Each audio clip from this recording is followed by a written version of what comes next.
크리스찬 교회에서는 계절상 대림절로 지키는 그런 시즌입니다. 그냥 우리 세속적인 달력들은 1월 1일이 새해의 첫 저거지만은 우리 신앙을 갖고 있는 사람들에게 있어서 가장 중요한 최초의 절기가 지금 대림절이라고 부르는 시즌입니다. 원래 이 대림절이라는 말은 대림이라는 말보다도 또 한국에서는 대림절 혹은 대강절이라고 합니다.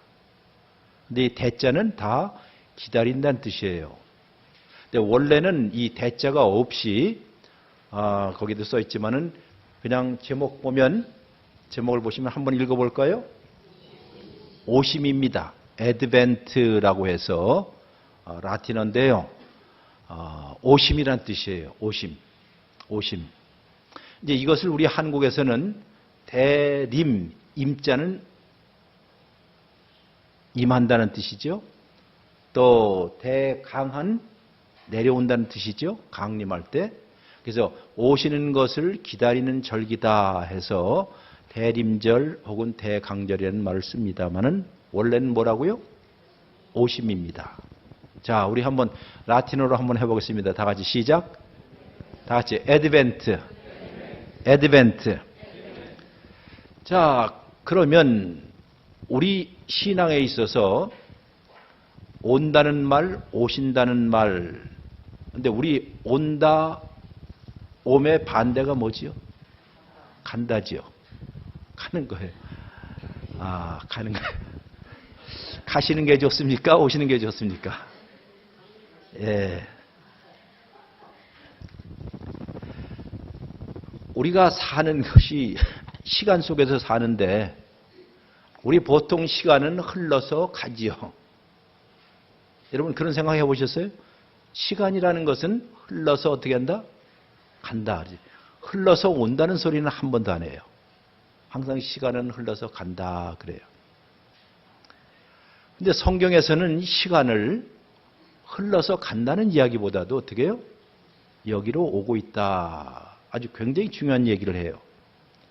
달리 말해서 현재가 흘러서 미래로 가는 게 아니라 미래가 현재 속으로 오고 있다 하는 것이 신앙의 가장 기본적인 근본적인 태도예요. 미래가 현재 속으로 어떻게 한다? 오고 있다 하는 것이죠. 이 온다는 말을 예수님께서 제일 먼저 하셨어요. 세례요한도 했지만은 천국이 가까이 오고 있다 그런 말 하잖아요. 우린 천국 간다는 얘기를 많이 하지만은 실제적으로 성경의 가르침은 하나님의 통치, 하나님의 나라가 지금 여기로 오고 있다. 미래가 현재 속으로 오고 있다는 말합니다. 근데 이 오는 것은 또 어디로 오는 거 아니? 수직적이기 때문에 위에서 아래로 오고 있어요. 그러니까 영원의 세계가 지금 여러분과 저의 삶 속으로 지금 오고 있다 하는 것을. 그렇기 때문에 우리는 이 그리스도인들은 이런 의미에서 기대하고 또 기다리는 사람이다라고 생각하시면 될 것 같아요. 여기 옴.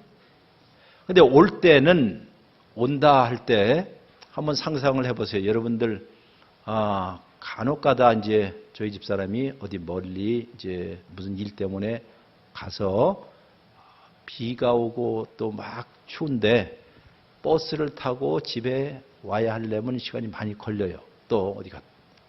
그럼 제가 어디 갔다 일찍 들어와서 전화를 해서 내가 뭐 타러요? 데리러 갈까요? 그러잖아요. 그러면 데리러 간다는 뜻은 데리고 온다는 뜻이죠. 데리고 오는 것이에요. 우리 영어로 누군가를 픽업한다는 말이 있죠. 내가 픽업할게. 여러분들의 자녀들 가운데서 고등학교 3학년인데 뭐 학원 가서 늦게까지 있는데 엄마 아빠가 밤늦게 데리러 가서 데리고 오지요. 그 광경을 한번 생각해 보세요. 차를 가지고 어디 갔는데 차가 퍼져갖고 더 이상 움직이지 못하는데 연락을 해서 나를 좀 데리고 올 수 있어요 라고 하면 그 사람에게는 데리고 오는 것이 그에게는 구원이죠. 구원이라는 것은 다양합니다. 추운 겨울날 외롭게 기다리는 사람을 다시 데리고 올 때도 구원일 수 있고요. 여러 가지. 여기서 옴은 그냥 오는 게 아니라 데리러 오는 것이죠. 성경에서 바로 이 절기를 가리켜서 우리가 대림절, 대강절이라고 해요. 바로 지금 이 시즌이 대림절, 대강절입니다. 그러면 이 대강절, 대림절에서 우리 대림절 이 크리스마스 시즌 보통 한 4주에 걸쳐서 전 세계 교회 교인들이 대강절이라는 말을, 애드벤트라는 말을 많이 쓰는데 거기에 가장 중요한 단어가 무엇인고 하니 임마누엘이라는 단어예요. 다 같이 뭐라고요? 임마누엘은 소련 말이다, 한국말이다, 헬라어다. 어차피 잡아 없어요. 셋 중에 뭐라고요? 소련 말이다. 어디라 그랬어요? 예. 어느 나라 말이죠? 예? 예, 걸려들었습니다. 헬라어도 아니고 그 삼지선당에는 없어요. 히브리어예요. 히브리어. 자, 임마누엘은 히브리어인데 임이라는 그 단어에서 임이라는 것은 함께라는 뜻이에요. 함께, 임. 마누라는 것은 우리들이라는 거예요. 우리. 맨 끝에 엘은 하나님이에요. 그러니까 임마누엘 하면 우리와 함께 계시는 하나님 혹은 하나님이 우리와 함께 계시다 하는 그 뜻입니다. 그러니까 우리 신앙에 있어서 가장 중요한 우리 신앙 고백일 수도 있고요. 하나님의 이름을 뭐라고요? 임마누엘 하나님 그러잖아요. 그러면 하나님께서 저 위에 계셨던 분이 이 지상에 와서 우리와 함께 하신다는 의미에서 이 성탄절이야말로 하나님이 우리와 함께 하시기 위해서 못한다. 오시는 절기라는 것이에요. 신앙에 있어서 누군가를 기다리는 것처럼 설레는 게 없잖아요. 예? 기다림이라는 것, 우리가 이제 설레이는 바로 이런 때, 이걸 연습하는 것이 바로 이 대림절, 대강절입니다. 그럼 이 임마누엘이라는 말이 어디서 나왔을까? 그 임마누엘에 관한 유명한 본문이 하나 있어요. 여러분들 그 뒤에 갖고 있는데, 자, 아하스와 이사야 혹은 이사야와 아하스라는 그 제목을 보시죠. 이사야는 고대 이스라엘의 유명한 궁중 설교자였습니다. 궁중 설교자. 왕궁에서 설교했던 왕궁 설교자였습니다. 그러니 거기에서 설교할 정도라면 굉장히 유식하고 또 똑똑했던 사람이었죠. 하기야 그 이사야는 왕궁의 기록관, 요즘 말로 해서 대통령, 문서, 보관, 실장, 이런 정도의 굉장히 높은 직책이 있던 사람이 어느 날이라고요? 네, 어느 날입니다. 자기가 의도하지 않았던 어느 날 하나님께서 그를 불러서 좀 내일 좀 할 수 있겠니? 해서 예, 하겠습니다. 했던 사람이 바로 이사야예요. 그 광경을 이사야서 6장에서 잘 보여주고 있어요. 어쨌든 이 이사야가 궁중의 설교자로 이제 나섰는데 그 당시에 왕이 유다의 왕 이름이 아하스입니다. 아하스. 몇 년 전에 여러분들이 이사야서를 저와 함께 수요일 날 쭉 배우신 분들은 기억이 날 텐데 이 아하스 왕이 외형적으로 신앙이 참 좋았어요. 그러나 그 마음속에 진짜 신앙이 있는지는 아무도 몰랐어요. 바로 그때에 이 남쪽에 있는 유다 왕국을 저 북쪽에서 침공하기 위해서 북쪽의 두 나라가 공동 연합을 이루었습니다. 그 북쪽에 있는 나라 이름이 북이스라엘과 그 위에 있던 시리아입니다. 그러니까 시리아와 북이스라엘을 다른 말로 하면 에브라임이라고 했는데 이 에브라임과 저쪽 시리아가 동맹을 맺어서 남쪽 유다를 침공하는 사건이 있었습니다. 이것을 우리는 보통 시리아 에브라임 전쟁이다라고 불려요. 거기 있는 것처럼. 자, 그러니까 시리아와 에브라임이 전쟁한 거죠.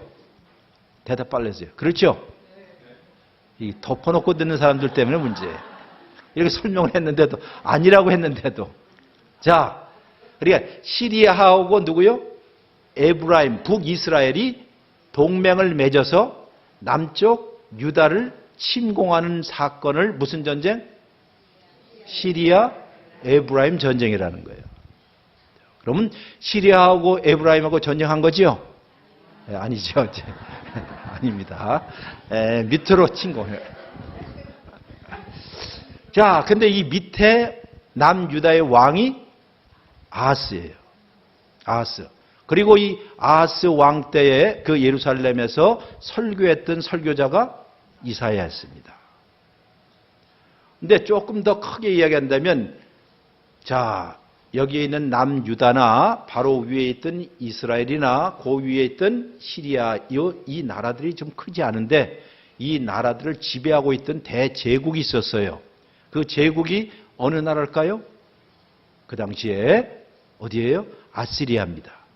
여러분 아마 들으셨을 거예요. 세계사에 보면 아시리아가 어마어마한 큰 제국이 이렇게 변방에 있는 나라들을 다 다스리고 있는데 이 아시리아가 좀 약해져 가자 이 조그만 나라들이 우리가 더 이상 아시리아에게 조공을 바칠 필요가 없다. 너무나 힘들어. 우리 반란하자 하고 시리아하고 북이스라엘이 서로 마음을 합하여서 우리는 반 아시리아 정책으로 가자 했습니다.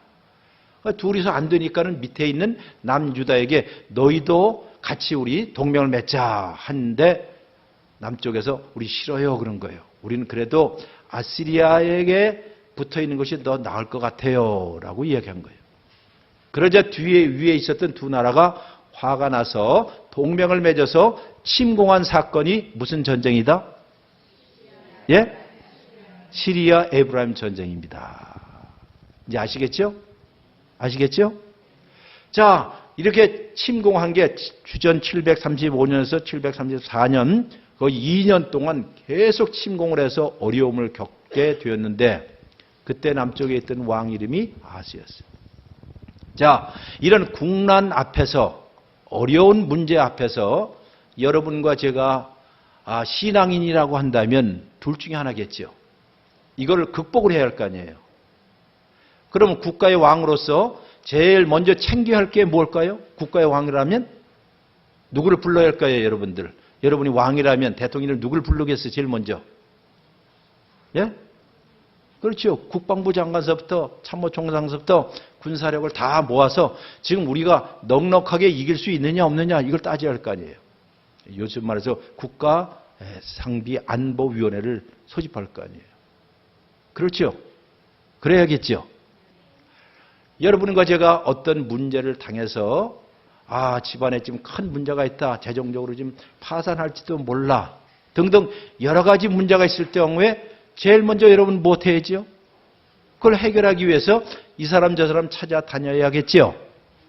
그래요 안 그래요? 아까는 그런다고 해놓고. 그랬잖아요. 마치 아하스가 국가안보위원회를 다 소집해서 이거 하는 것처럼 우리도 우리 가정이나 개인적인 어려움들이 있으면 제일 먼저 그렇게 할 수밖에 없잖아요. 예? 할 수밖에 없죠. 근데 어느 날이라고요? 어느 날 누가 나타나는 거 아니? 누가 나타났겠어요? 윤 목사님이 나타나서 윤 목사님이 나타나서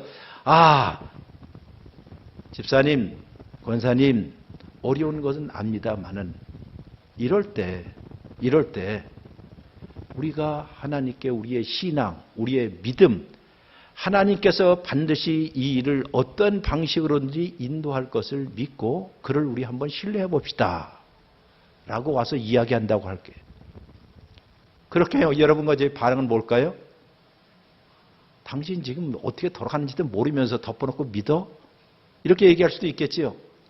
지금 우리가 갖고 있는 군대도 지금 얼마 안 되고 재정도 능력도 없는데 지금 이것이 급한데 무슨 하나님을 믿으시오 어쩌시오 이거 말이 안 되는 것 같아요. 그렇게 하는 사람도 있고 자, 어떤 사람은 맞아요. 목사님 말이 맞아요. 하나님을 의지해야죠.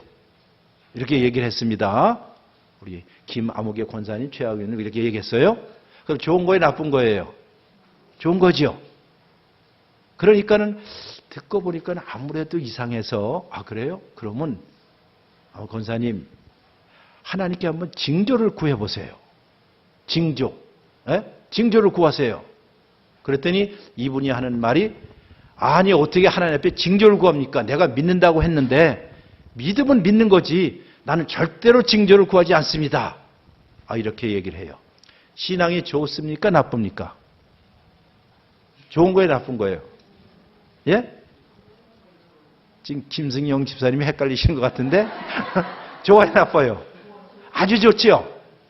아주 좋잖아요. 그런데 이렇게 가만히 보니까 그 다리를 보니까는 다리를 지금 후두루두 떨고 있어요. 후두루두 떨고 있어요. 그러니까 목소리는 그러겠습니다 하는데 아무리 봐도 후두루두 떠는 것 같아. 제가 이것을 여러분에게 웃자고 얘기하는 게 아니라 이사야서 7장에 있는 이야기를 현대적으로 그대로 이야기하는 거예요. 자, 북쪽에서 이제 침공해 내려오자 이사야 선지자가 아하스 왕에게 가서 이야기하기를 아하스 왕이요. 저 위에서 내려오는 저 군대는 마치 타다가 남은 연기가 나는 무엇과 같다? 부직갱이와 같습니다. 여러분 부직갱이 옛날 시골에서 부뚜막 밑에서 부직갱이 아시죠? 네, 부직갱이. 그러니까 타다가 남은 부직갱이래요. 그럼 부직갱이에는 지금 뭐가 나오죠? 연기가 나오죠. 그리고 불이 좀 있기는 하지만은 툭 건드리면 꺼지고 깨지죠.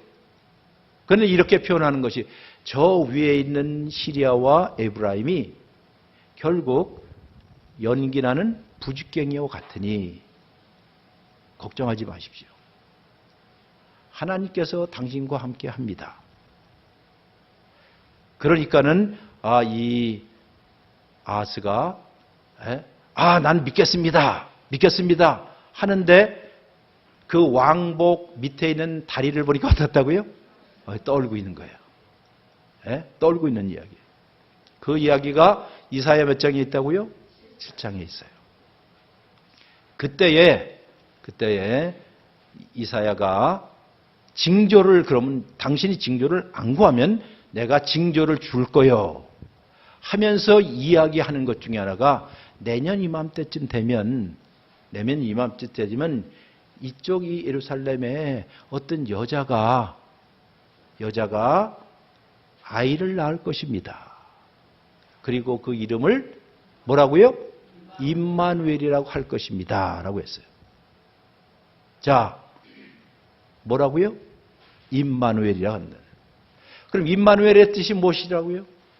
하나님이 우리와 함께 하십니다. 그러니까 이름 자체가 징조라는 뜻이에요. 이름 자체가 징조라는 뜻이에요. 이름이 뭐라고요? 징조예요. 근데 여기 아주 놀라운 일이 있습니다. 이 이사야에게는 아들이 먼저 있었습니다. 첫 번째 부인하고 난 아들이 있었는데 이 아들도 이름이 징조를 갖고 있는 이름이었어요.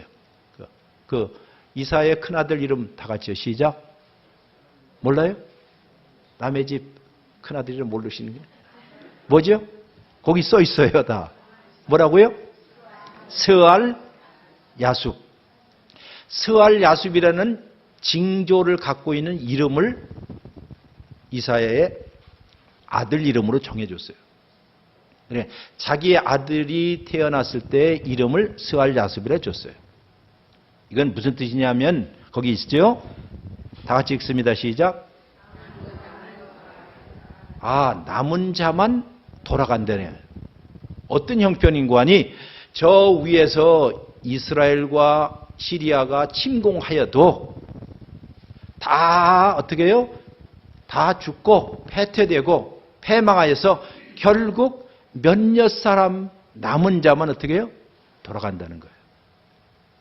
신발도 제대로 갖지 못하고 도망가느라고 몇몇 사람만 남은 자만 돌아가게 될 것이다 하는 이름을 자기 아들 이름으로 줬습니다. 그러니 그 아들 이사의 아들 이름도 징조입니다. 그러니까 누군가 볼 때 이사야의 아들 이름을 이제 불러요. 뭐라고 부르죠? 스알야숲, 스알야숲 할 거 아니에요. 그 이야기는 그 자체가 메시지예요. 지금은 약한 것 같지만은 하나님께서 반드시 패퇴시켜서 남은 자만 맨발로 돌아가게끔 할 것이다 라고 했어요. 이게 첫 번째. 그리고 두 번째 징조 이름이 누구라고요? 여기에 임마누엘이에요. 이것도 어찌 보면 황당한 이름이죠. 하나님이 우리와 함께 하실 것입니다. 하나님이 우리와 함께 하실 것입니다. 임마누엘 이렇게 나옵니다. 세 번째 또 아들이 있어요. 세 번째 아들 이름 되겠습니다. 시작. 예, 마헬 살랄 하스 바스. 이게 히브리어인데요. 이 뜻은 약탈에 빠르고 탈취에 신속하다 하는 말은 저들이 즉 북이스라엘과 시리아가 아무리 저렇게 난리를 쳐도 나중에 아시리아 군대가 침공하여서 그들을 다 약탈하고 탈취해서 다 쫓아낼 거야. 그러면 요 세 가지 이름은 다 한번 저를 따라서 할게요. 구원신탁. 뭐라고요? 즉 하나님께서 반드시 무엇을 이루리라?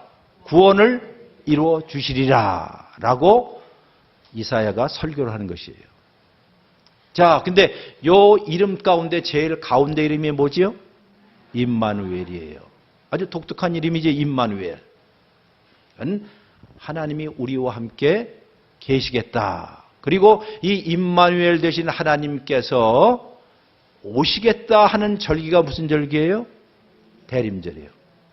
아까 내가 데리러 올게 힘들지요? 다시 말해서 구원과 구출을 암시하고 있는 이름이 바로 임마누엘이에요. 임마누엘. 자, 이거와 함께 구약에서 하나님의 이름이 있습니다. 하나님의 이름. 뭐라고 부르지 우리가? 하나님의 이름을 보통 여호와 그러잖아요. 여호와. 다 같이 여호와. 여호와. 예, 우리 학자들은 아마도 야훼라고 부를 거야 하는데요. 어쨌든 여호와든지 야훼든지 그 단어의 뜻은 하나님의 이름의 뜻이 있을 거 아니에요. 여러분의 이름도 다 뜻이 있잖아요. 그렇죠? 우리 장로님, 신장로님 무슨 동자 무슨 문자입니까? 예? 그럴 무슨 뜻이에요 그러면? 예? 예? 아, 뜻이 있을 거 아니에요, 뜻. 예? 예? 현인. 아, 동쪽에서 온 현인이라는 뜻이에요. 아. 자, 우리 신장로님이 동방박사는 뜻이에요. 예. 자, 각자 사람에게는 우리 한자어에는 이름의 뜻이 있잖아요.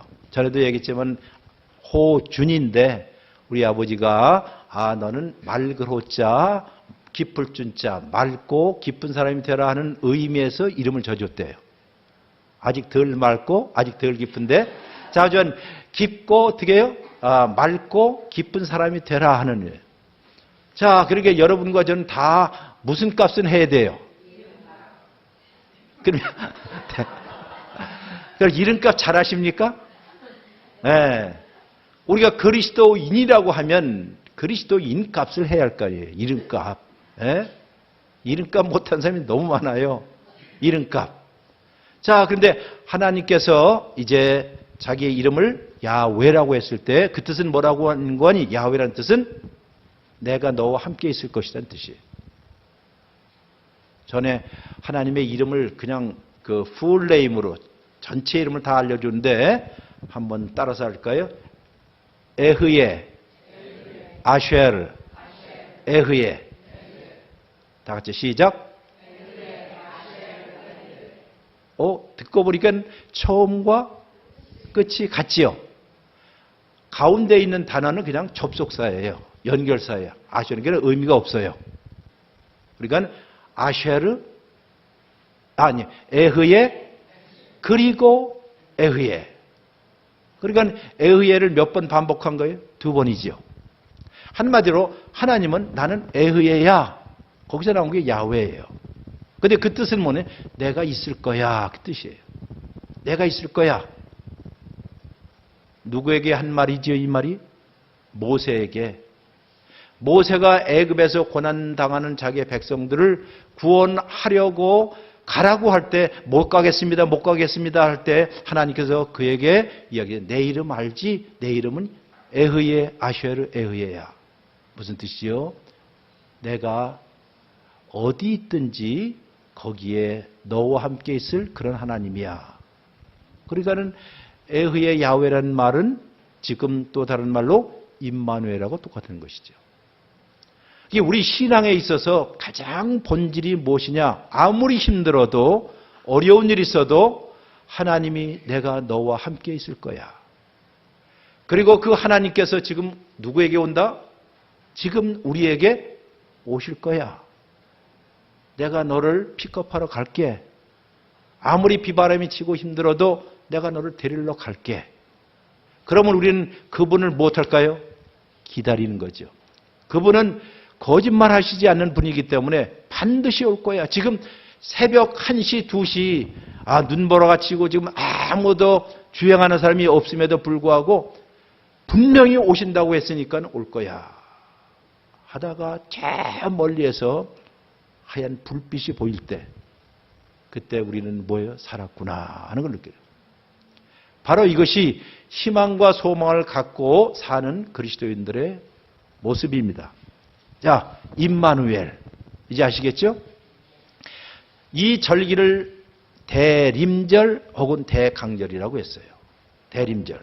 그럼 이제 여러분 앞에 나눠진 대림절 묵상을 어젯밤에 글 한 수를 썼습니다. 이렇게.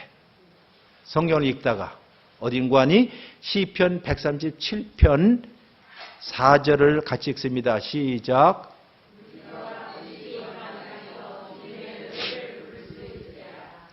다시 읽습니다. 시작. 우리가 어찌 이방 땅에서 주님의 노래를 부를 수 있으랴. 이것은 부를 수 있다 없다. 예? 네, 잘 찍으셨어요. 이 시편 137편은요. 이스라엘 백성들이 바벨론 포로 잡혀가서 먼 외국 땅에 가서 너무 힘들게 살 때 그때 일이에요.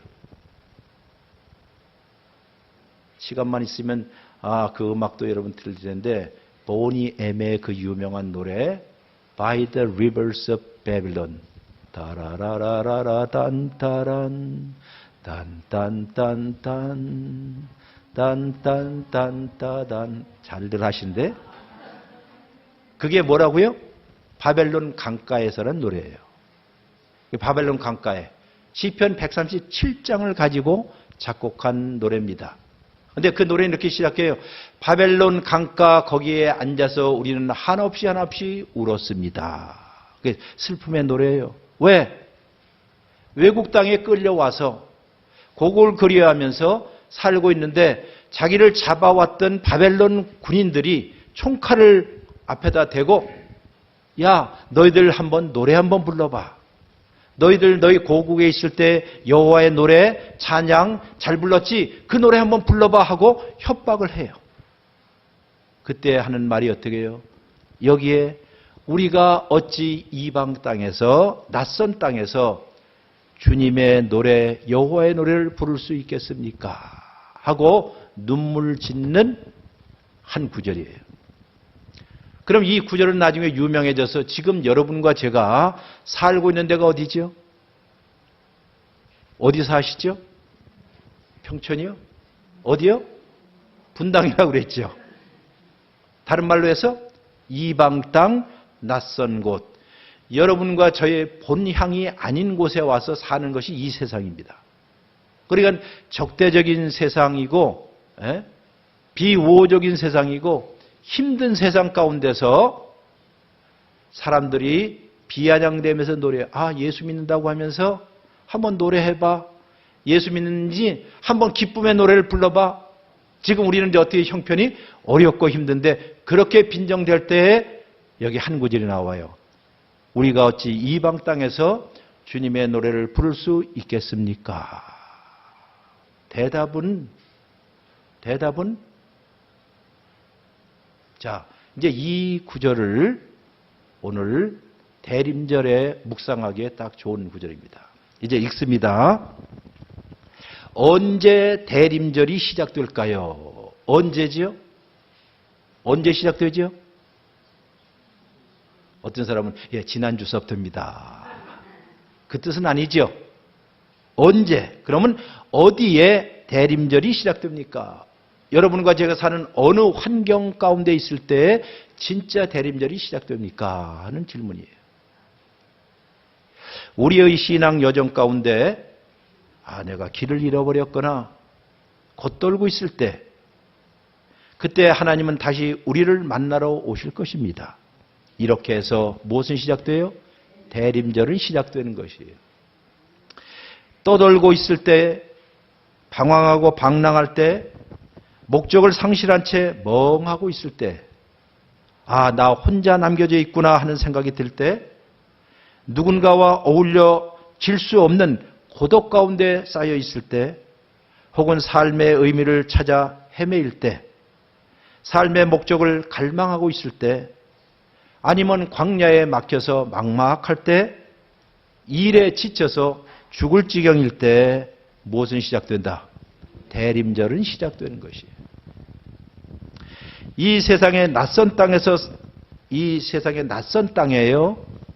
나는 유랑하는 이방인이구나 하는 생각이 들 때, 바로 이 낯선 땅이 여러분과 제가 살고 있는 시장터일 수도 있고요. 정치판일 수도 있고요. 또 동료의 눈치를 봐가면서 살아야 하는 현장일 수도 있고, 아니면 무슨 대가를 치르더라도 성공해야 한다는 사회적인 압력 속에서 살든지 상관없이 그저 이 세상에는 내 자신이 너무 어울리지 않구나. 내가 그리스도인으로 이 세상에 잘 어울리지 않아.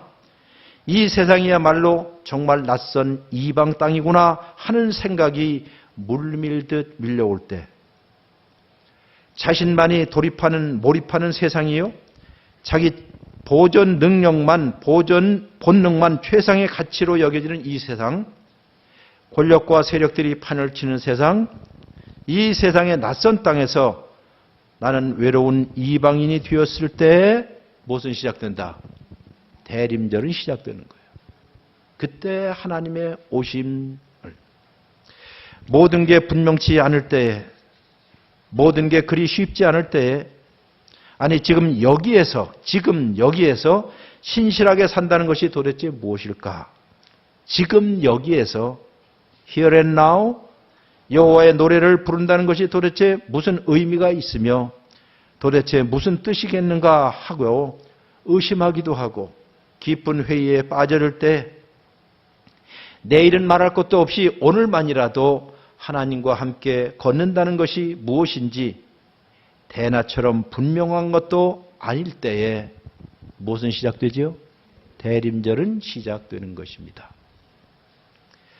발꿈치를 들고 우리 둘레를 살펴보니 우리 둘레에는 고통도 신음소리가 가득하고 채워져야 할 필요들이 사방에 널려 있고, 아픔과 죽음과 슬픔의 목소리를 다시금 들어야만 하고, 우리가 살고 있는 세상은 소란하고 지진이 일어나고 홍수가 일어나고 폭풍으로 고통하는 것을 보야 할 때 무엇은 시작된다?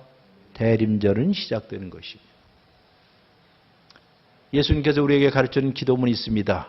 주기도문 가운데 이런 말 있죠. 하나님의 나라가 이미 하늘에서 이루어진 것 같이 이 땅 위에서도 임하기를 소원합니다 하는 간청, 이 간청이 지금 여러분과 제 삶 가운데서 간절한 기도 소리가 될 때 무엇은 시작된다? 대림절은 시작되는 것이에요. 이것이 이 대림절에 우리가 묵상하고 성경을 보고 또 하나님을 기다리는, 우리가 가는 것이 아니라 어떻게 해요? 우리를 데리러 오시는 분이 있다는 것이에요. 우리는 미래를 향해서 가는 것이 아니라 미래가 지금 현재 속으로 들어오고 있다. 바로 여기에 우리의 희망이 있는 것이에요. 바로 이 4주간을 우리가 이 대림절 기간은 다르면 바로 이런 신앙의 기다림을 통해서 우리는 예수님을 영접할 준비를 하게 되는 것입니다. 뒤에 있는 오소서 임마누엘 쭉 읽습니다. 시 같이요. 찬송가인데요. 104장 시작. 곧 오소서 임마누엘 오 구하소서 이스라엘 그 포로 생활 고달파 메시아 기다립니다. 곧 오소서 지혜의 주 온 만물 질서 주시고 참 진리의 길 보이사 갈 길을 인도하소서. 곧 오소서 소망의 주 만 백성 한맘 이루어 시기와 분쟁 없애고 참 평화를 채워 주소서. 후렴 기뻐하라 기뻐하라 곧 오시리라 곧 오시리라 임마누엘. 아멘. 우리 다 같이 일어나서 이제 377장 우리 순례자의 노래를 같이 한번 부르겠습니다.